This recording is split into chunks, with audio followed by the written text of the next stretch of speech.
to lower or tends to be associated with lower levels of non-standard employment. And this lives with a partner or does not live with a partner indicator that we built for the regression model, what it tends to, or what the objective of including it is to proxy the formation of a family or household. And what we see is that those young people that do not live with a partner tend to show more higher levels of non-standard employment. And finally, in terms of the tertile, what we see is something interesting, and that is that, first, this tertile of per capita family income is an indicator that we could only calculate in the case of young people that still work with their parents because of limitations with the European databases, but still we can see some interesting results in the sense that in countries like Argentina and Poland, which were the two countries that we saw had the highest incidence of no social security, well, we see a pretty linear relationship between tertile of income and standard employment in the sense that in Argentina, as tertile increases, the non-standard employment drops, and something similar, although less pronounced maybe, happens in Poland, where also as tertile income increases, the non-standard employment drops. But in the case of Germany, for example, it tends to be more versatile or more transversal across the different tertiles, which could be indicating that these people are working in those types of positions more voluntarily, when it's less linked to disadvantages, let's say. Okay, so moving on to the first regression analysis with the non-standard employment variable, we see that first, looking at the education, the reference category is achieving complete tertiary or university education, and in all cases, it's common to all cases that achieving the lowest level of education, and that is incomplete secondary school, is linked to penalties in terms of increasing the non-standard employment. And something interesting happens with complete secondary, and that is that the penalties are not as clear. So only in Spain, we see a clear penalization of increasing non-standard employment, but in other countries, it's not that clear that achieving the complete tertiary or university education is better for young adults, and this may be linked to these details that we were mentioning before. Maybe this returns to education in terms of reducing non-standard employment may be less clear at this age yet. So we are speaking about young people that are the highest educated, and it would make sense to think that they may be shifted towards more flexible positions. And so it's possible that we yet are not seeing these returns to education. Then for age, we see, well, the unexpected relationship in the sense that as young people tend to become closer to their 30s, the non-standard employment tends to drop.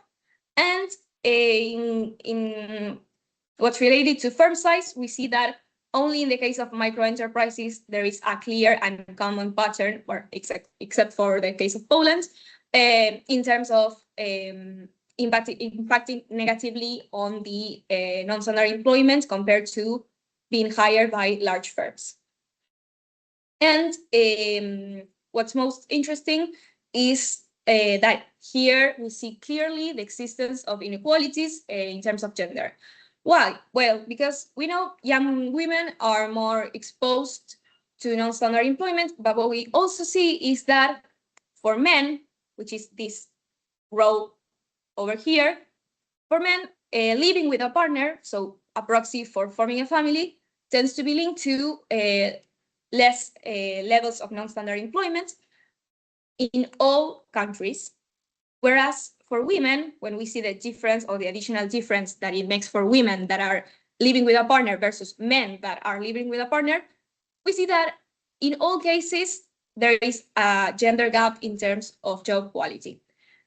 which may manifest in different intensities in the different countries, but it's common. Why? Well, because in Germany, in Poland, and in Italy, this extra increase in the probability of working non-standard surpasses the positive effect or the drop in the probability of non-standard employment.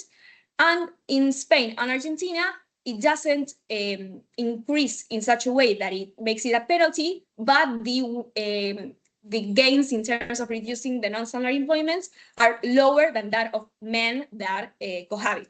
So what does this tell us? Well, either in the way of lower gains or penalties in terms of increasing the non-standard employments, we see that we see a common pattern across all countries. When young men, even young men, tend to form a family, well, they turn to a job insertion that is more characterized by full-time jobs, more stable, tending to reinforce this idea of the traditional male provider of the house, whereas for women, it turns or it manifests in such a way that they tend to choose to work less hours, part-time, well, to increase their participation in non-standard employment.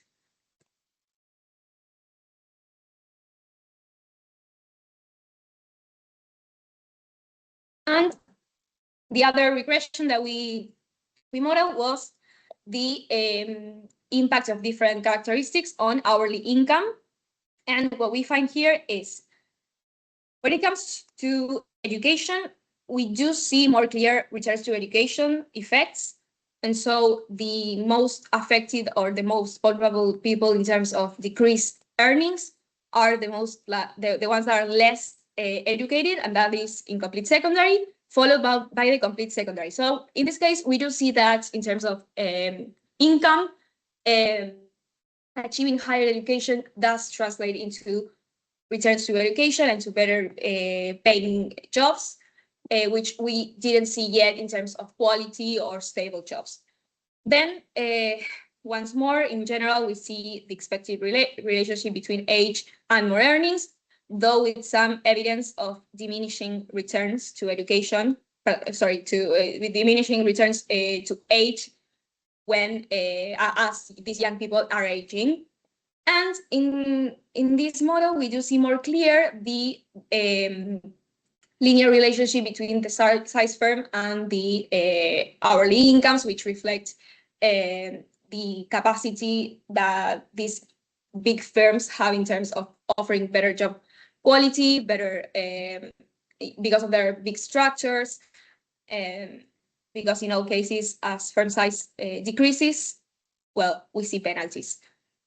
And finally, we explore once again the existence of job inequality in terms of gender. And what we see is that, once again, a common pattern for these very different countries is that when young people live with their partners, well, for men, it translates into higher wages all around the cases, whereas for women, this effect is more heterogeneous.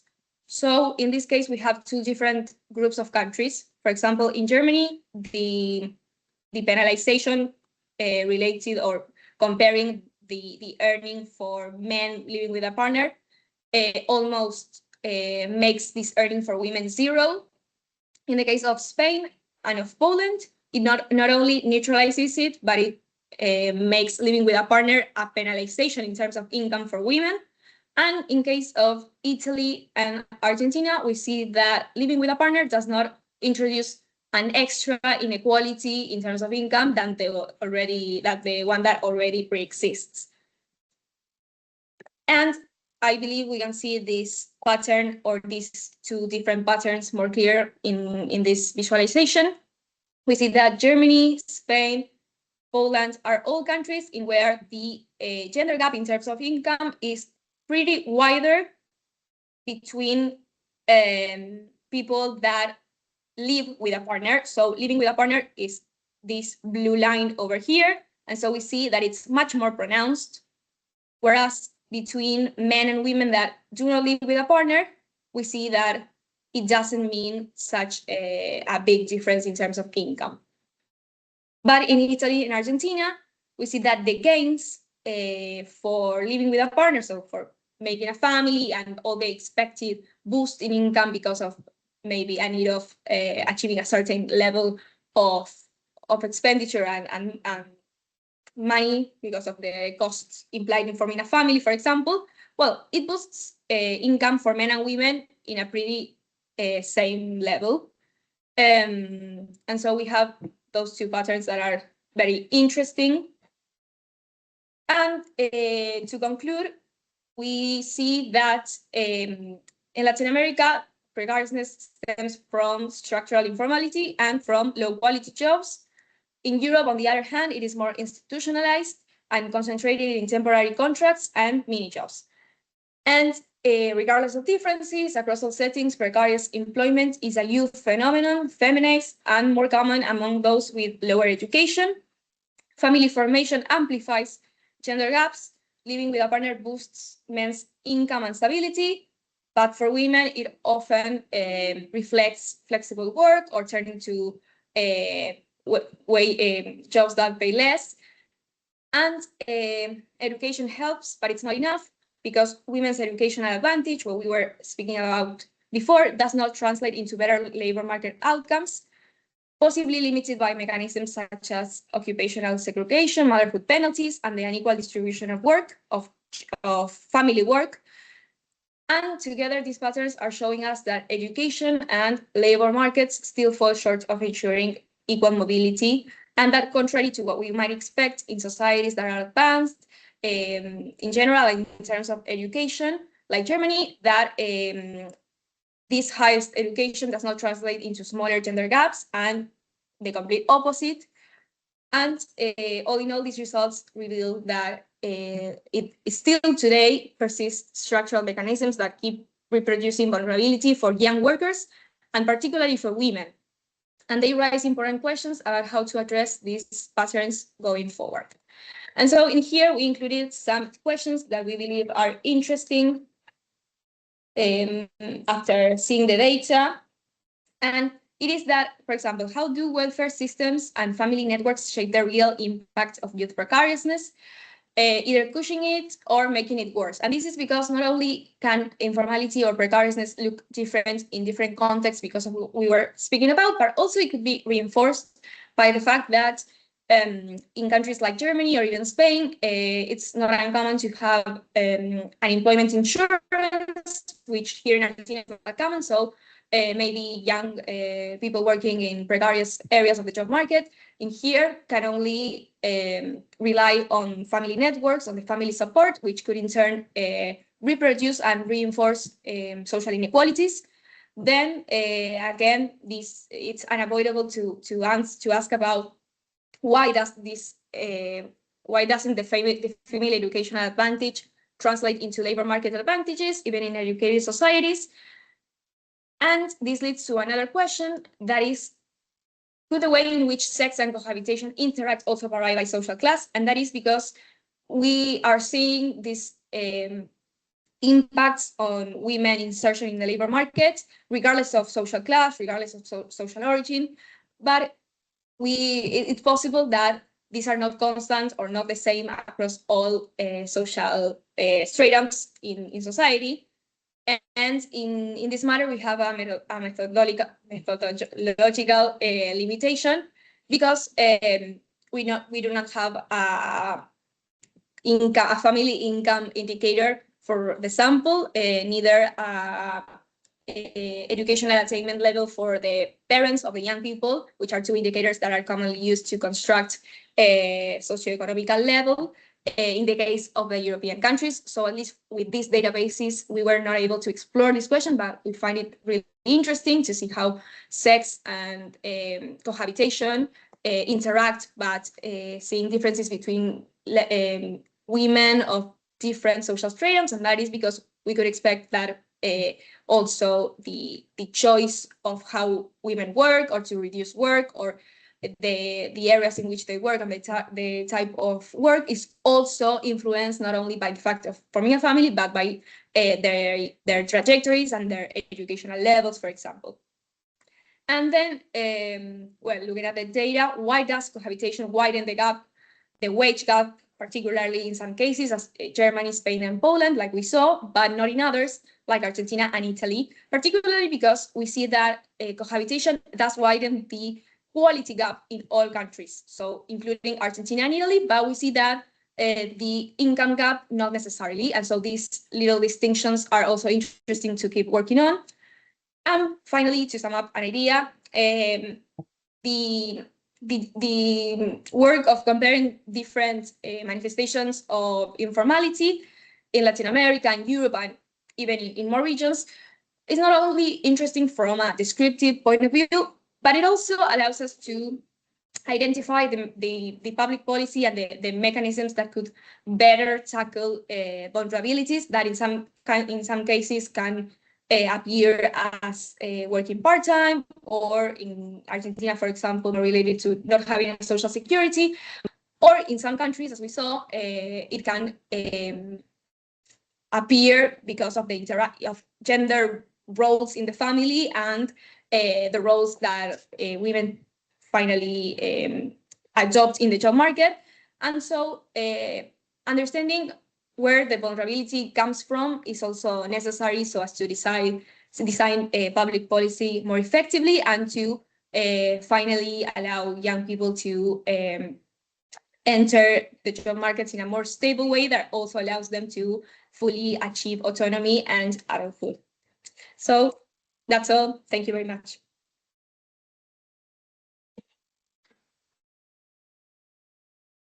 Thank you very much. So some question? Yes. Thank you very much for your presentation. This was very interesting. One question or maybe a remark. In Germany, you have all in all 1.2 million young people in apprenticeship schemes.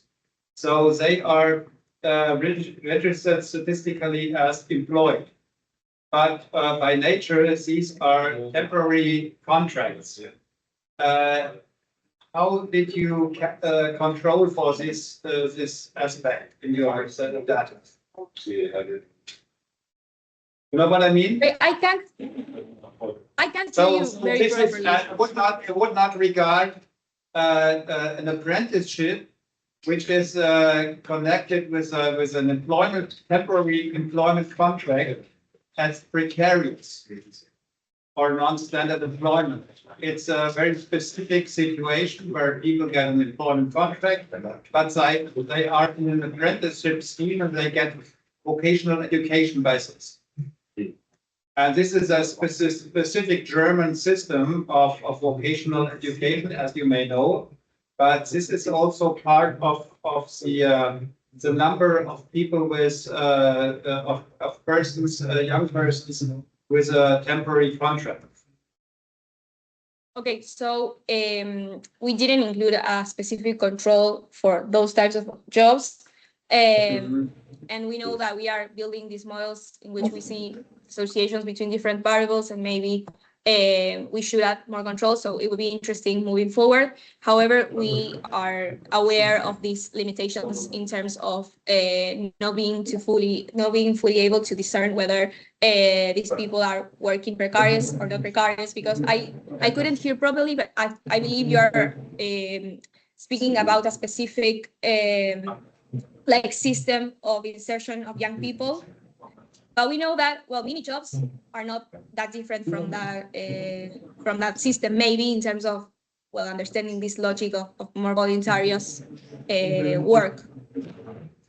No, my point is that you cannot characterize an apprenticeship or a situation in education as precarious work. So that's misleading. Yes. I agree with you. So I believe that the work has this strength of being able to compare different contexts, while on the other side, we know that we are not fully capturing precariousness. So I agree.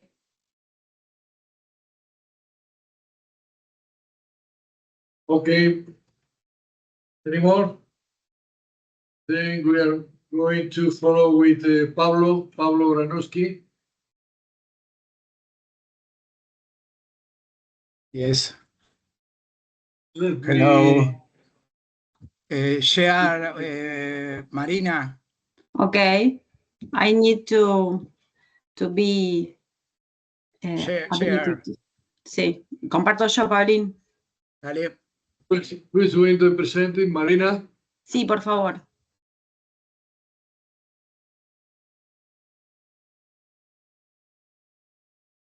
Now it's okay.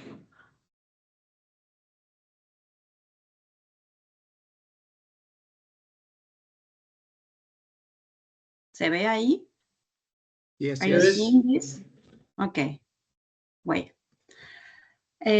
First of all, we want to say a few words about the ITRAS, that is the institute that we are forming part with Pablo and Fernando. It's Yes, an please. institute that, Marina Sí. put the full screen. okay. A ver.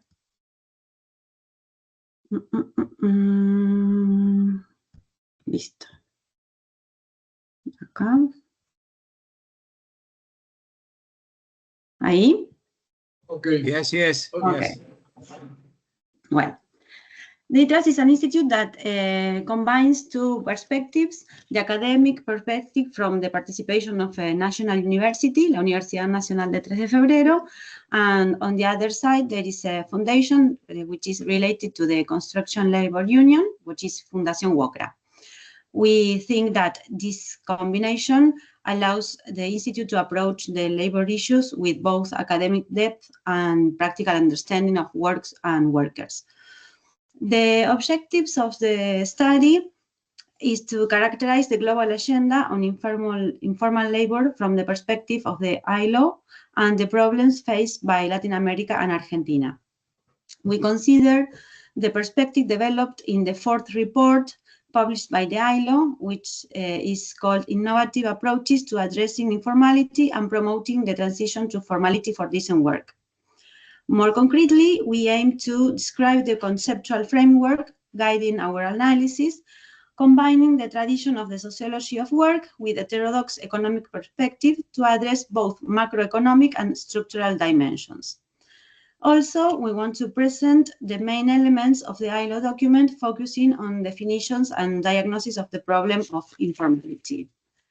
And also, we want to characterize the discussion between approaches to informality focused on regulation and those focused on structural issues, based on a description of the reality in Latin America and particularly in Argentina. Our conceptual framework.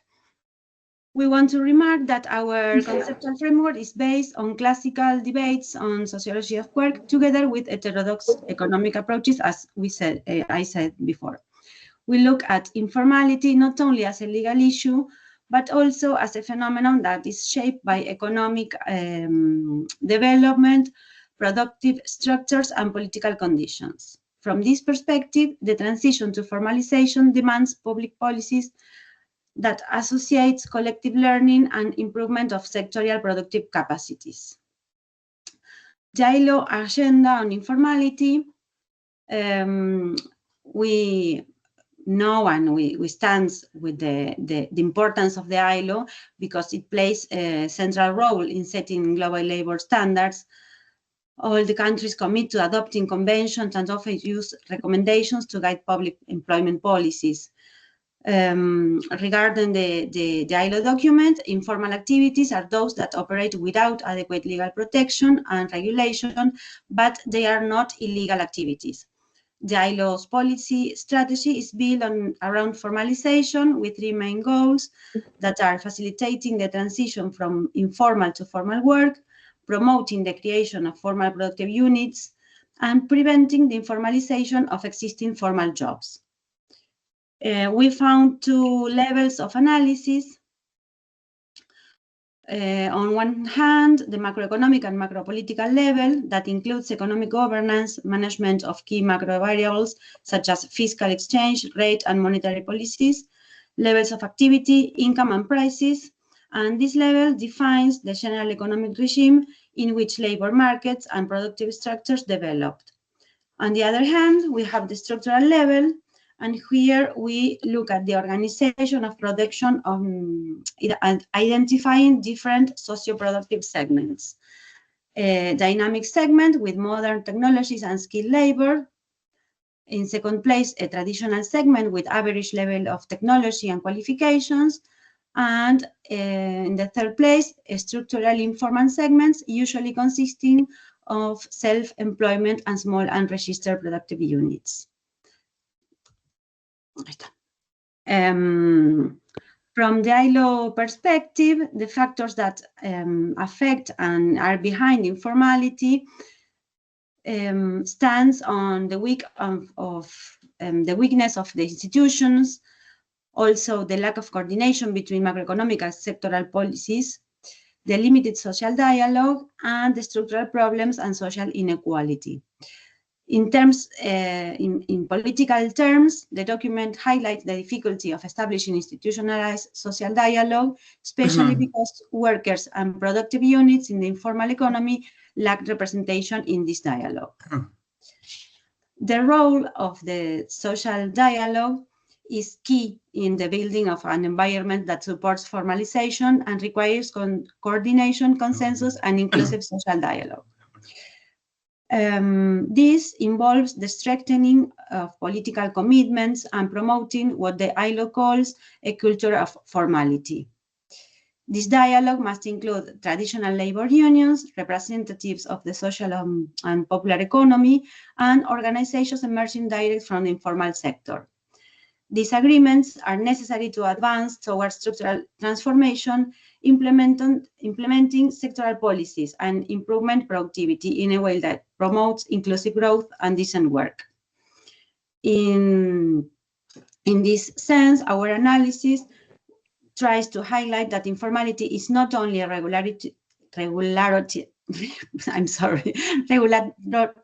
challenge, it is also deeply linked to macroeconomic conditions and structural characteristics of production. The debate between normative and structural approaches must therefore be integrated, especially in regions like Latin America, when informality remains a central problem to the labor market.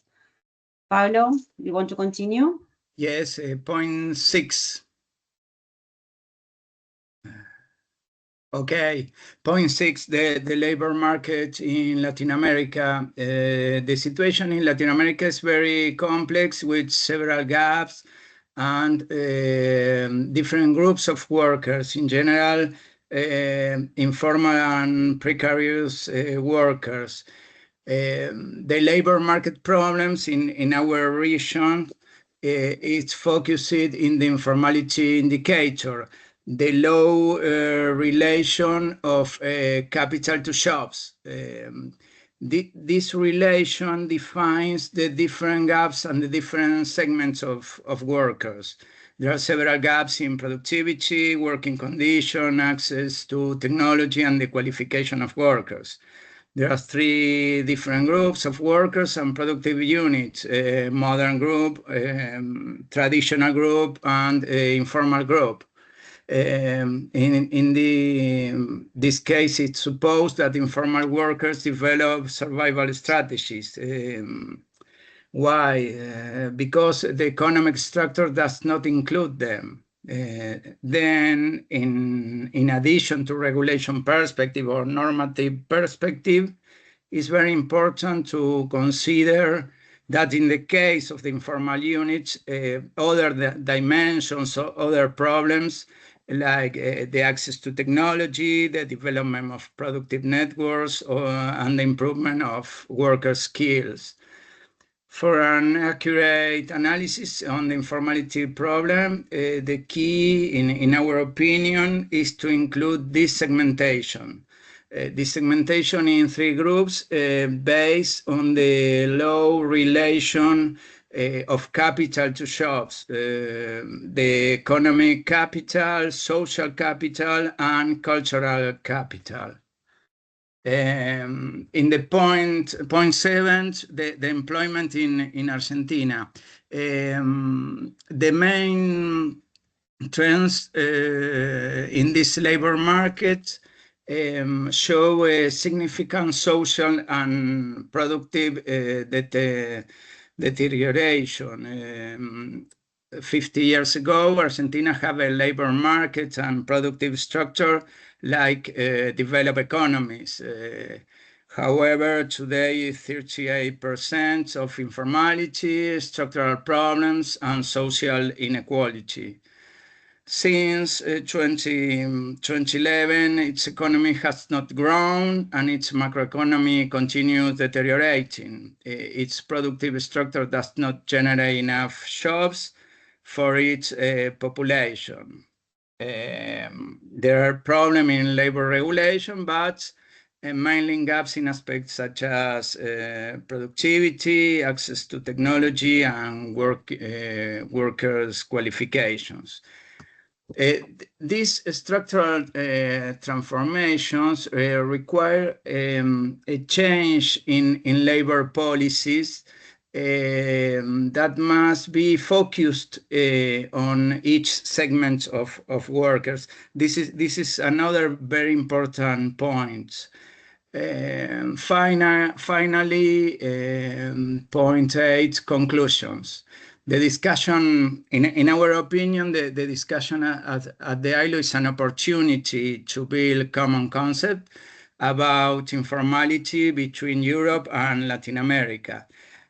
But it's necessary to complement the normative perspective with the structural problem.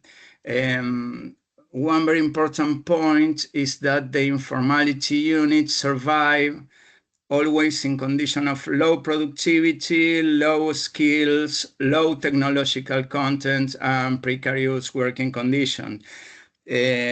Finally, it's necessary to extend the agenda with other dimensions. The legal framework is very important, but we need to include the economical, technological, and productive dimensions. Thank you. Thank you.